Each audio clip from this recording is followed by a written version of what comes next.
எனக்கு உங்ககிட்ட கொஞ்சம் பேசணும். வாங்க வாங்க.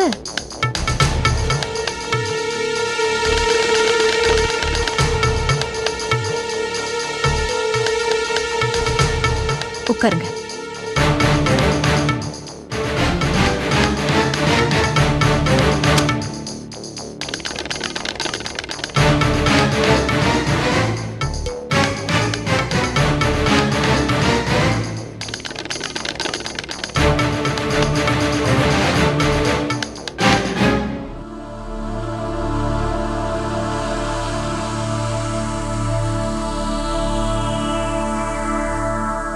இது பாருங்க, நான் எதையுமே உங்ககிட்ட இருந்து மறைக்கிறது உங்களுக்கு பிடிக்காது. எல்லாத்தையும் தெரிஞ்சுக்கணும். அதுலயும் நான் என்ன பண்றேங்கிறது கண்டிப்பா உங்களுக்கு தெரிஞ்சாகணும். அதனால உங்ககிட்ட நிறைய விஷயங்களை நான் ஓப்பனா சொல்ல போறேன்.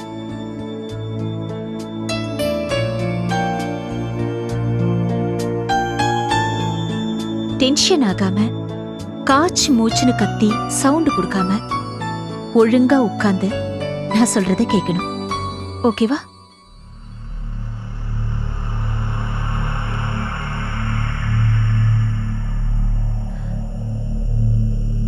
இது நம்ம தலையெழுத்தா, ஜாதக கோளாறா, இல்ல போன ஜென்மத்துல செஞ்ச பாவ புண்ணியமானு எனக்கு சொல்ல தெரியல, புரியல. நீங்களும் நானும் கல்யாணம் பண்ணிக்கிட்டோம்.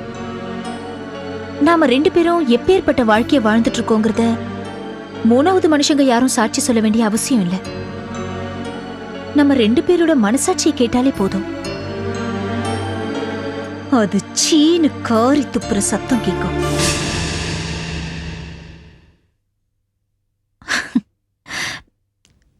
நடந்தது நடந்து போச்சு. இப்ப எதுக்கு அதை பத்தி எல்லாம் பேசிக்கிட்டு? நாம 2 பேரும் சேர்ந்து வாழ்ந்தே ஆகணுங்கிறது தலையில ஸ்ட்ராங்கா எழுதியாச்சு. குழந்தைங்களும் பிறந்தாச்சு. அதனால வேற வழியே இல்ல. நாம 2 பேரும் கண்டிப்பா சேர்ந்து வாழ்ந்தே ஆகணும். அதுக்காக எல்லாத்தையும் உங்ககிட்ட எதிர்பார்த்து ஒட்டுமொத்தமா அரிசி, பருப்பு, பால் பவுடர், மருந்துன்னு உங்ககிட்ட கையேந்தி நிக்கிறது எனக்கு அசிங்கமா இருக்கு. என் சொந்த கால்ல நிக்கணும்னு நான் அன்னைக்கே முயற்சி பண்ணேன். எனக்கு கிடைக்க வேண்டிய கவர்மெண்ட் வேலையும் நீங்க கெடுத்தீங்க.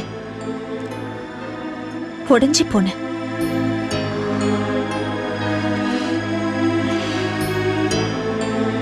மறுபடியும் எனக்கு ஒரு வேலை கிடைக்கிற வாய்ப்பு வந்திருக்கு.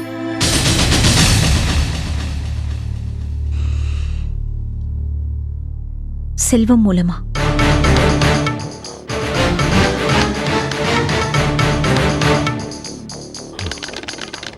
அந்த கம்பெனிக்கு இன்டர்வியூக்கும் போனேன்.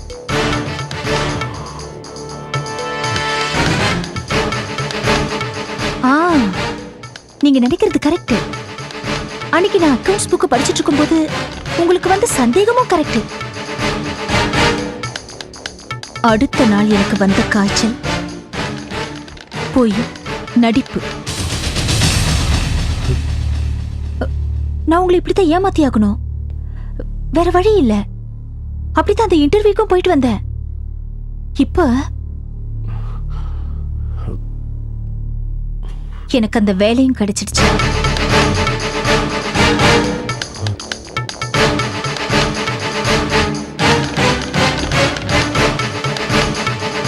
எனக்கு அந்த வேலையும் கிடைச்சிடுச்சு.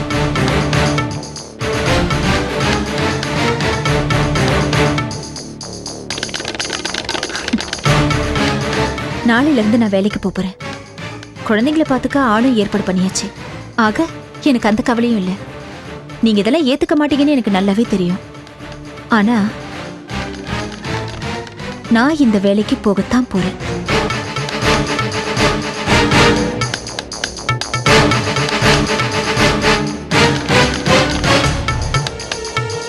நீங்க என்ன தடுத்தாலும், என்ன அடிச்சாலும், மிரட்டினாலும் தற்கொலை பண்ணிக்குவேன்னு என் கண்ணு முன்னாடி கழுத்துல கயிறை மாட்டிக்கிட்டு தூக்குல தொங்குவேன்னு என்னை மிரட்டினாலும் தொங்குங்கன்னு சொல்லிட்டு நான் பாட்டுக்கு வேலைக்கு போயிட்டே இருப்பேன்.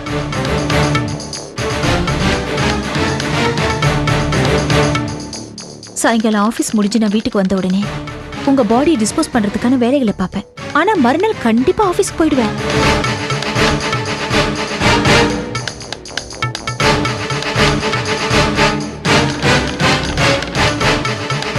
ஏன்னா எனக்கு என்னோட குழந்தைங்களும் வேலையும் தான் முக்கியம். இந்த உலகத்துல வேற எதை பத்தி எனக்கு கவலை இல்லை.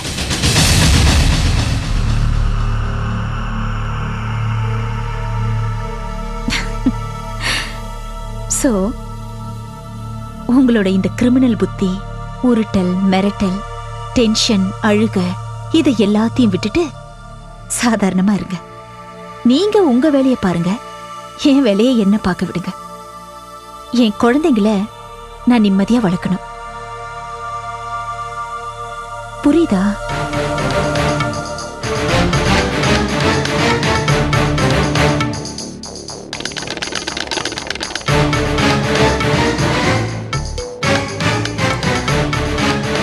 இதுக்கு மேலேயும் நீங்க என்ன டிஸ்டர்ப் பண்ணணும்னு நினைச்சீங்கன்னா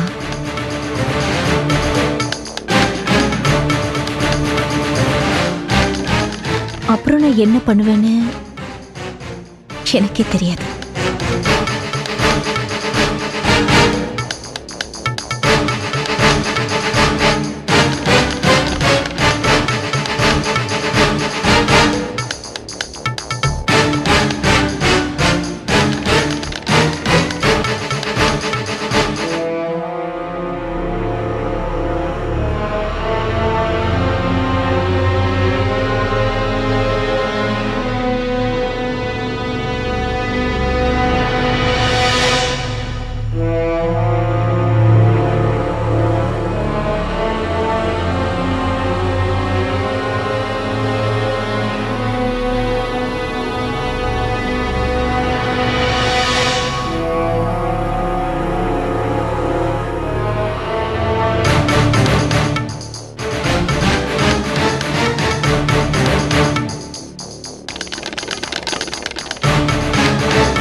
லீலா, என்னம்மா சொன்னா? ஒன்னும் சொல்லல மாமா. எதுவும் பேசாம படுத்துட்டாரு. நான் போன உடனே கண்ணை மூடிக்கிட்டாரு. அவன் ஒன்றும் பேசாம இருக்கிறத நினைச்சாதாம்மா எனக்கு பயமா இருக்கு. அவன் கோபத்தில் என்ன வேணாலும் பண்ணுவாம்மா. இது எந்த ரூபத்தில் எப்படி வெளிப்படும்னு எனக்கு தெரியலம்மா. எப்படி அவனால் இவ்வளோ அமைதியாக இருக்க முடியுதுன்னு தெரியலையே. வேற ஒன்றும் இல்லை மாமா. என்னோட இன்னொரு முகத்தை பார்த்தாருல்ல, அந்த அதிர்ச்சி தான். எனக்கு ரொம்ப பயமா இருக்குமா. நீ தூங்கும்போது கூட கொஞ்சம் ஜாக்கிரதையாகவே இருமா. அவன் எந்த நேரம் என்ன பண்ணுவான்னு சொல்ல முடியாதுமா. இதோ பார், நீ தூங்கும்போது கதவை சாத்த வேண்டாம். நான் அப்பப்போ வந்து பார்த்துக்கிறேம்மா. மாமா, எனக்கும் பயமா தான் இருக்கு, இல்லைன்னு சொல்லல. ஆனா அதையும் தாண்டி தைரியம் ஜாஸ்தி ஆயிடுச்சு. பார்க்கலாம்.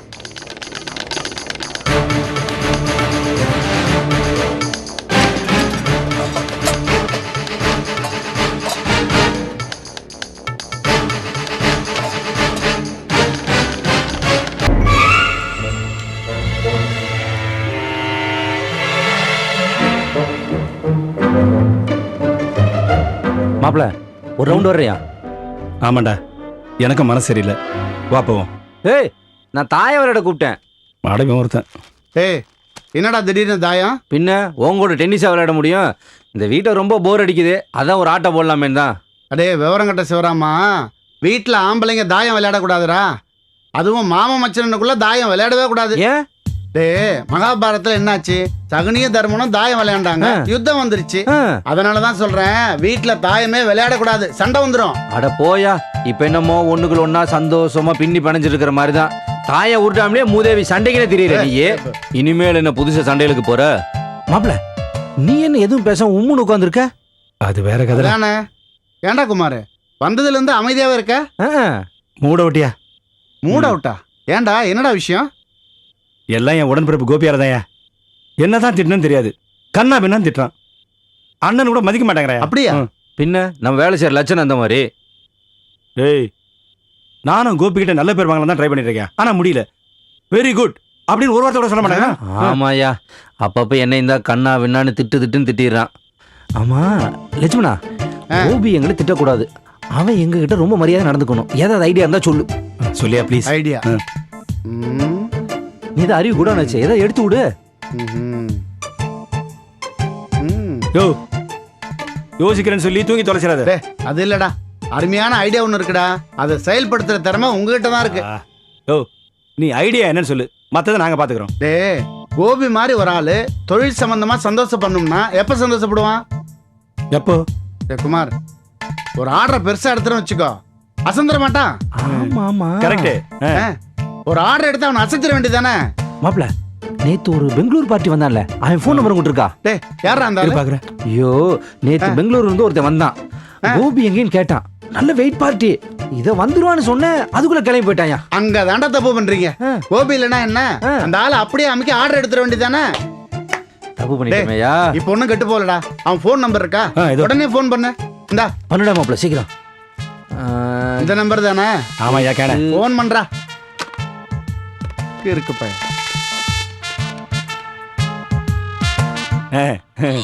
ஹலோ, வீணேச பரதன் தானே? Yes. I am Kumar from Chennai.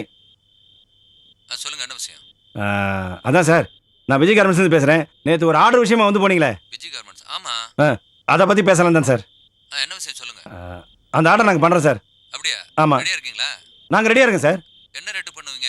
ஒரு 80 rupees பண்ணலாமா சார்? 80யா? 15 ஓகே. சார் 15 ரொம்ப கம்மி சார். அப்படியா? நான் கேட்ட மெட்டீரியலே பண்ணி கொடுப்பீங்களா? சார் நீங்கள் கேட்ட அதே மெட்டீரியல் பண்ணி தரேன் சார். எவ்வளவு நாள்ல பண்ணி கொடுப்பீங்க? 1 வீக்கில் பண்ணி தரலாம் சார். கரெக்டா பண்ணிடுவீங்களா? பக்காவாக பண்ணி தரேன் சார். நீங்கள் எங்கே வேணாலும் செக் பண்ணிக்கலாம். சரி, ஃபைனலா இப்ப என்ன ரேட்டுன்னு சொல்லுங்க. ஒரு 75 பண்ணலாமா சார்? அதை விட கம்மி பண்ண முடியாதா? ஓகே சார், 70 பண்ணலாம் சார். அது கம்மி பண்ண முடியாது சார். சரி, ஓகே. இதுக்கப்புறம் யார்ட்டையும் பேச வேண்டியது இல்லையே? சார், ஒரு விஷயம் மட்டும் நல்லா புரிஞ்சுங்க. இந்த விஜய் கார்மெண்ட்ஸை பொறுத்த வரைக்கும் இந்த குமார் சொல்றது தான் ஃபைனல் வேர்ட். ஓகே, உங்களுக்கு இந்த ஆர்டர் நல்லா பண்ணி கொடுங்க. Okay okay sir, thank you sir. Okay. Lakshmana, success. ஏய், சக்சஸ். பக்கா பண்ணிட்டேன். தபார், மொத்தம் 500 rupees. ஒரு பீஸ் 70 rupees. பக்காவா ஆர்டர் வாங்கியாச்சு. டேய் குமார், இந்த விஷயத்தை மட்டும் கோபி கேட்டா அசந்துரும், அசந்து. ஆமா, பாவம் கோபி தினமும் நடையா நடந்து ஒவ்வொரு ஆர்டரா பிடிக்கிறான். ஆனா மாப்பிள ஒரே போன்ல பெரிய ஆர்டர் பிடிச்சாங்க. ரொம்ப போடாதீங்க. எல்லாரும் உற்சாகமா இருக்கீங்க போல இருக்கு. டேய் குமார், கோபி கேட்டானா எல்லாம் ஐயாவோட ஐடியான்னு சொல்றா. சரிடா கோபி, இந்த விஷயத்தை மட்டும் நீ கேட்டேன்னு வச்சுக்க, நீ உற்சாகத்துல துள்ளி குதிக்க ஆரம்பிச்சிருவேன். அப்படியா? அப்படி என்ன விசேஷம்? குமார் செய்த காரியத்தை கேட்டினா அசந்துர மாட்டா. என்ன, அவர் எப்பவும் உருப்படாத காரியத்தை தான் பண்ணிட்டு இருப்பாரு. இப்ப என்ன புதுசா செஞ்சிருக்க போறாரு? இதாண்டா கோபி, நீ மனசுல என்ன பத்தி எப்பவுமே தப்பா நினைச்சிட்டு இருக்க. என்னோட நிஜமான டேலண்ட நீ எப்பதான் புரிஞ்சுக்க போற? ஆமா மாப்பிள, குமார் ஒரு போன் பண்ணி பெரிய ஆர்டர் பிடிச்சான். ஆறா? எஸ், ஜஸ்ட் 5 minutes, ஒரே கால் 500 pieces ஆர்டர் பிடிச்சிட்டேன். எப்படி என்னோட டேலண்ட்? என்னன்னு சொல்றீங்க? ஆர்டர் பிடிச்சிருக்கீங்களா? எங்க? இந்த வீனஸ் அப்பரன்ஸ்லப்பா, அதான் பெங்களூர். வீனஸ் அப்பரன்ஸ்? இந்த 3/4 ஷாட்ஸா? எக்ஸாக்ட்லி. இந்த முக்காட்டோ சார் நிறைய பாக்கெட் வச்சது 500 பீஸ் ஒரே போன்ல ஆர்டர் பிடிச்சிட்டேன். யார்கிட்ட பேசுனீங்க? என்ன ரேட்டுக்கு பேசுனீங்க? இந்த பார், நான் எவ்வளவு பெரிய விஷயத்தை புத்திசாலித்தனமா முடிச்சு வச்சிருக்கேன். சீரியஸா மூஞ்சி வச்சிருக்கேன். இங்க பாருங்க, கேக்குறதுக்கு மட்டும் பதில் சொல்லுங்க. யார்கிட்ட பேசுனீங்க? என்ன ரேட்டுக்கு பேசுனீங்க? மேனேஜர் கிட்ட தான் பேசினேன். 500 பீஸ் 70 rupees மாரி பேசி முடிச்சிட்டேன். ஏன் இப்படி கேனத்தனமா நடந்துக்கிறீங்க? உங்க வேலை எதுவும் அதை மட்டும் பார்க்க மாட்டீங்களா? நான் இப்பதான் அந்த முதலாளிகிட்ட ஒரு பீஸ் 100 ரூபான்னு பேசி முடிச்சிட்டு வந்திருக்கேன். நீங்க நான் 100 ரூபாய் பேசுனது 70 ரூபான்னு பேசி இதை ஒரு சாமர்த்தியம் 3 பேர் உட்கார்ந்து புகழ்ந்து பேசிட்டு இருக்கீங்க. சரி, அதை விடுங்க. அந்த கம்பெனிக்காரன் என்னை பத்தி என்ன நினைப்பா? 70 ரூபாய் பீஸை 100 ரூபாய்க்கு விற்கிறானே, என்னை பத்தி தப்பா நினைக்க மாட்டான்? ஆமா மாப்பிள, அவன் ஒரு டவுட்டா தான் கேட்டான். ஆனா விஜய் கார்மெண்ட்ஸ் இருந்து குமார் தான் பேசுற. அதுவும் நான் சொல்றதா ஃபைனல் வேர்ட்ஸ்னு சொன்னானே. டேய் சும்மா இருடா. நீ பேசுனது தானே சொன்னேன். ஏன்னு உங்க வேலை ஏதோ அதை மட்டும் பார்க்க மாட்டீங்களா? உங்களுக்கு சம்மந்தம் இல்லாத வேலை இறங்கி பிரச்சனை பண்ணிட்டே இருக்கீங்க. ஒரு கம்பெனி நல்லா போறத புடிச்சு கீழே இறக்கி விட்டுட்டே இருக்கீங்க. உங்களுக்கு யார் இந்த யோசனை சொன்னது சொல்லுங்க. இந்த லட்சுமண. டேய் லட்சுமணா டேய் டேய் இங்க வாங்க, இங்க வாங்க. நீங்க எப்பவுமே தப்பே செய்ய மாட்டீங்க. கார்மெண்ட்ஸ்ல தப்பு நடந்துச்சுன்னா அதை செஞ்சது இவரு, வீட்டுக்குள்ள தப்பு நடந்துச்சா அதை செஞ்சது நம்ம மாமா. அப்படித்தானே? என்னைக்கு தான் மாறி தரைய போறீங்களோ. சை கோபி. சிவராமா இத பார்த்தா தப்பு பண்ற மாதிரி தெரியுதாடா? ஏண்டா நீங்க ரெண்டு பேரும் சேர்ந்து ஐடியா கொடுத்தீங்க, பண்றதெல்லாம் நீங்க பண்ணிடுங்க.